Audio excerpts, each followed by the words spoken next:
Good afternoon. Welcome everyone who has joined us in Media Center in Ukrinform. It's the 216th day of the full-scale invasion of the Russian aggressors to our land. And I'm grateful to everyone who tells the world the truth about this war. And right now we'll be discussing the situation in Mariupol. Our speaker is Vadym Boychenko, mayor of the city of Mariupol. Mr. Vadym, hello. Hello. Let's start with the most relevant topic for today, which are pseudo-referenda that are happening at the occupied territories. What's happening in Mariupol, how they're taking place, those sham referenda, and what do the locals tell about this? It's a very correct question indeed. Let's find out what the referendum is all about. This is a tool which represents direct democracy. So if we look accurately at the term, namely that this is the expression of will of the majority of people, so how is it even possible at the temporarily occupied territories? If we look at Mariupol, which had 541,000 residents before the invasion, while right now, because of the filtration centers, people are not allowed to leave Mariupol. More than 100,000 of the residents left. So can we claim that they are the majority of the population? Where do we have the majority of people now? Thanks to each Mariupol resident, they are all around the Ukrainian territory. More than 200,000 people left as IDPs to live elsewhere in Ukraine. So how does the sham referendum is happening? Well, it could not even be called a referendum because I believe it's just a poll. That's my personal opinion. Why? Because right now it's just a small portion of people that has to tick the box. Why? Because a person with a machine gun comes to your apartment and asks you, can you go and vote? Well, what can you do when a person with a gun comes to your place of residence? So people are forced to go and vote. And it's still a minority of people who are forced to tick the box. And that's what they're telling themselves. So how many people? 20% from 100,000 that they forcefully keep in Mariupol. Could it be the tool of direct democracy? No, that's just sociology. That's just a survey, a poll. And now, thanks to each Ukrainian residents of Mariupol who are not ticking the boxes, and we can see that there are only few people do vote. You've seen the videos, how they go along the streets and they shout out, come out and vote, and nobody comes out. Why? Because people now recognize who ruined their houses. It's impossible to carry out so-called referenda in the city that is destroyed by 50%, the city that has been ruined by 90%, the city that unfortunately has felt such horrors from Russian aggression that killed more people than Nazis in 2 years of occupation in the Second World War. And they did it in 2 months now. So what sort of direct expression of will can you talk about? This is a survey, this is a poll that the Russian Federation is conducting now at the territory of the occupied Mariupol. Full stop. Well, a poll with machine guns, well, that's still not the right practice. Yeah, exactly. Now, let me remind you what happened on Saturday, September the 24th, when all the esteemed Mariupol residents at the support centers in 13 biggest cities in Ukraine, we have support centers for Mariupol residents, and the thousands of them came there and said no to referendum, yes to Ukraine. Mariupol was, is, and will remain a Ukrainian city. Yeah, that was quite an inspiring event when Mariupol residents all across Ukraine stepped out and claimed that Mariupol is Ukraine. the rest of the territory of Ukraine, not occupied territory, more than 200,000 residents of Mariupol stepped out on Saturday, September the 24th, and said no to referendum. They had only 100,000 people left, and as they claim, 20% only voted, and 70% of those that left are elderly people who cannot travel. And so, with pointing guns at them, they tell them to tick the box. Well, of course, people cannot refuse the armed people. Another question that is quite relevant for today is mobilization and forced mobilization of our people, which they want. And as far as we know, the invaders have already been practicing in the temporarily occupied territory. So what's the situation in Mariupol? Will Mariupol residents remain hostages of this situation? Because according to our information, there is no way to leave the city now. Well, judging by the available statistics, a week ago, about 80 to 120 people a day would leave the city to go back to Ukraine. Over the last 24 hours, only 8 people left, so they're closing down the city. Why do they do that? This poll that they're carrying out, they want to transform into some legislative initiative at the level of the Russian Federation Parliament. Why? Well, to decide something. Decide what? So that the people who stay in Mariupol, they would be in danger, especially men whom then they would forcefully mobilize, because the city would be identified as the territory of something, and this something would be mobilizing them. The poor regions of Russia are already under mobilization already, but how would they stay kind to people whom they were killing from the beginning of the invasion? Because they were at the outskirts of the city, and that they shelled the city with missiles and artillery. So they will mobilize people, they would send them to the front lines and use them as cannon fodder. Unfortunately, that's true. We can see that it's already happening. We can see how the occupied territory of Donetsk, which is almost virtually destroyed, and people from Mariupol that visited Donetsk, they claim that there are no men walking the streets of Donetsk. Why they're not there? They were either killed at the front lines or have been seized by the Ukrainian troops, and that's what's going to happen in Mariupol. So first they were sending out the text messages, join the DNR army, or got employed. And then, if you got employed as a civil servant, then you will be mobilized. Now, when they try to transform this poll into, we know what, it's the first step to mobilization. So once again, I would like to address the men of recruitment age. Try to leave the city of Mariupol as soon as possible, not to be recruited into so-called army of Russia, because we know what they're doing. They are destroying their own people at the front lines. They don't treat people as a value, as an asset. Mr. Vadym, can you share this message with those who stay in Mariupol now? And is it even possible to flee through the territory of Russia, or those avenues are close to them? Find any ways to flee to Ukraine, because the government of Ukraine will take care of them.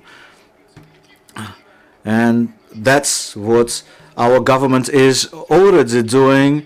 Like I told you, 13 support centers, which are called I Am Mariupol. We will soon open 3 more such centers. We help people social, psychologically, medically, and we jointly resolve the people's difficulties. We listen to people, we come up with the decisions. Like today we worked with the parliamentarians, the members of parliament, and came up with a very important tool to resolve the issue of residency, something that our Mariupol residents are so much are worried about. So the government will take care of Ukrainians by providing living conditions and residency to every Mariupol resident. Well, if we get back to humanitarian situation again, the heating season starts soon, and it's not going to be happening in Mariupol, but do people have basics like foodstuff, drinking water, the ability to stay warm, or is it something that is missing, all of it? In Mariupol, the situation was and still is very difficult. They offered water wells in the outskirts, claiming that see how we help to rebuild the city, that we are offering some power supplies and water supplies, but it's not happening to the majority of people, so there will be no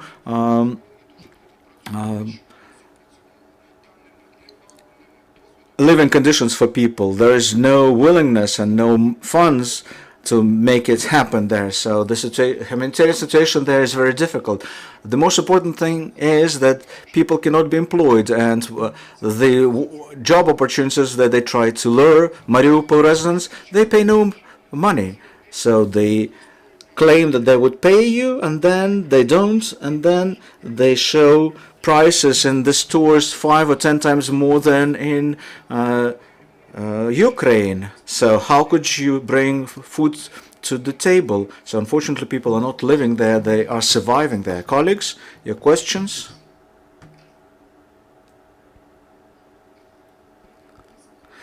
Olga Panasenko, Ukrinform. Tell us please about the mobilization. How many people do you think would be able, the invaders would be able to recruit, and is there any opportunity to avoid this? Yes, you need to leave the city. So looking at how many people could be recruited, more than 10,000 men that are in direct danger of that now.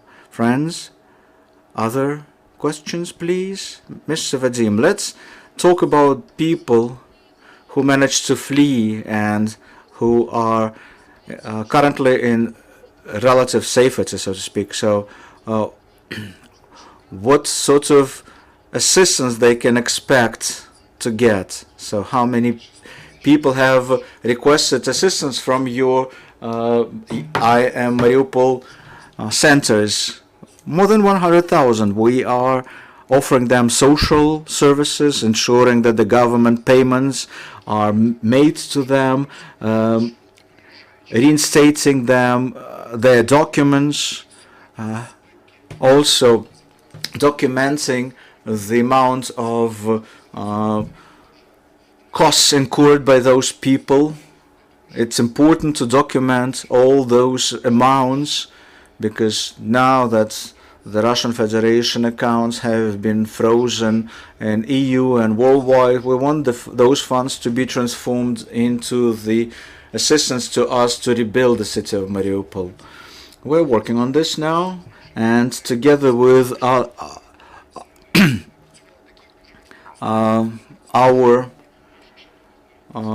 partners, we are trying to help Mariupol residents to get employed. So come October the 1st, in all of the I am Mariupol centers, there will be HR professionals, headhunters, who would be helping our Mariupol residents to get employed. They will be finding vacancies for them and helping them to get employed, or offer people training and retraining opportunities, again with the further employment in mind. So we signed the contract for this year and the coming year, and that's what we're going to be helping our residents with. Another important project is to help our children until the age of 14 years of age, to provide them with winter clothes. So the parents request the sizes that they need. 90% of the parents did so already, So the kids up to 14 years of age will get winter clothes. They asked us for this, and thanks to Save the Children and our partners, this project is on. Psychological rehabilitation is very important as well. We came up with 8 shifts in Vinnytsia, a large summer camp for children with their parents, and people were so grateful. Sports, social, psychological rehabilitation services rendered to them. Some of the kids, because of the Russian aggression, stopped talking at all, but being in this summer camp, they started talking to other kids, started drinking and eating without hiding themselves. So with the help of Mr. Filatov, who made it all happen, we are building a new center now, thanks to the Minister of Sports of Ukraine for providing financial resources that help to conduct rehabilitation. Late November will open the I Am Mariupol Dnipro camp, where the residents would be offered shifts for 2 weeks for rest and recreation. Well, we learned that a cultural event would be launched today with the aim of helping Mariupol garrison. So what's this event is all about? Well, this is a large project indeed.